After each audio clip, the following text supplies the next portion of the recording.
ஒரு ஆடுகள் கூட்டம் பள்ளத்தாக்கிற்கு அந்த பக்கமா புலிகளுக்கு பயந்தபடி வாழ்ந்துட்டு இருந்தாங்களாம்.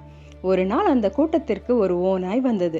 அந்த ஓநாய் அந்த ஆடுகளை அச்சுறுத்தல, துரத்தல, ரொம்ப அமைதியான குரல்ல அது ஒரு முன்மொழிவோட அந்த கூட்டத்துக்குள்ள நுழையுது. நான் உங்களை காப்பாத்துறேன். இந்த பள்ளத்தாக்குக்கு எந்த புலியுமே வராம நான் பாத்துக்கிறேன். அதுக்கு பதிலா மாசத்துக்கு ஒரே ஒரு ஆடு மட்டும் எனக்கு சாப்பிட கொடுத்துருங்கன்னு கேட்டுச்சான். ஆடுகளும் ஒருத்தரை பார்த்துட்டு, மாசத்துக்கு ஒரு ஆடு தானே, ஆனா டெய்லி இந்த பயத்தோட வாழ்றதை விட ஒரு குறைஞ்சபட்ச பாதுகாப்போட நமக்கு வாழலாம் இல்லையான்னு சொல்லிட்டு அவங்களும் அதுக்கு சரின்னு சொன்னாங்களாம். ஆரம்பத்துல இந்த ஒப்பந்தம் ரொம்ப புத்திசாலித்தனமா தாங்க தோணுச்சு. ஓநாய் புலிகளை எல்லாம் விரட்டுச்சு. பள்ளத்தாக்குல ரொம்ப அமைதியா இருந்துச்சு.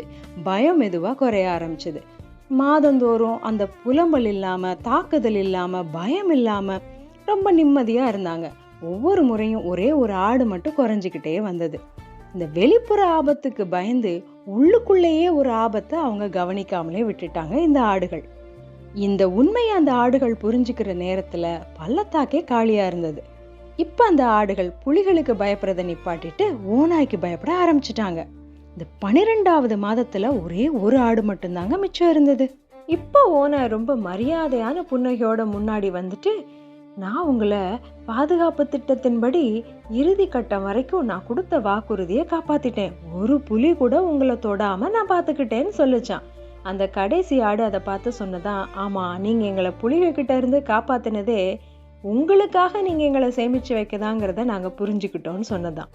மனிதர்களும் இப்படித்தான் நான் எல்லாத்தையுமே இழந்துட்டு இருக்கோம். எப்போதும் சத்தத்தோட தான் வரணும்னு அவசியம் இல்லை. சில நேரங்கள்ல ரொம்ப ஒழுக்கமா, ரொம்ப அமைதியான குரல்ல, தெளிவான விதிகளோட சின்ன விலை கொடுத்தா போதும் அப்படின்னு தான் வரும். அதனாலதான் மக்கள் அதை மறுக்காம ரொம்ப ஈஸியா அதை ஏத்துக்கிறாங்க. மக்கள் நினைச்சுக்கிறோம் அமைதியை வாங்குறோம் அப்படின்னு. ஆனா நம்ம மெதுவா நம்மளை அழிக்கக்கூடிய ஒன்றை வளர்த்துட்டு இருக்கோம் அப்படிங்கறத நம்ம மறந்துடுறோம். மோசமான ஒப்பந்தம் ஆரம்பத்துல ரொம்ப தெளிவா தெரியாது. அது ரொம்ப நியாயமானதாகவும் கையாளக்கூடியதாகவும் புத்திசாலித்தனமாகவும் தான் நமக்கு தோணும்.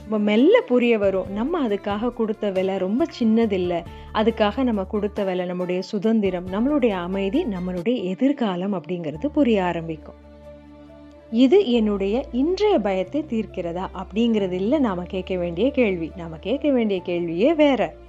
ஒவ்வொரு சாய்ஸ், ஒவ்வொரு ஒப்பந்தம் நமக்கு கொடுக்கும் போதும் நாம கேட்க வேண்டிய கேள்வி, நான் என்னுடைய எதை சகித்து கொள்ள கற்றுக்கொள்கிறேன், அதனால யார் வலுவாகிறாங்க, இந்த கேள்விதான் நம்ம கேட்க வேண்டிய கேள்வி.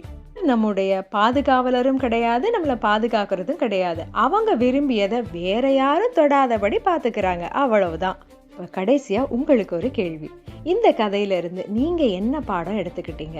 ஆடுகள் எந்த தருணத்துல உண்மையை உணர்ந்திருக்க வேணும்?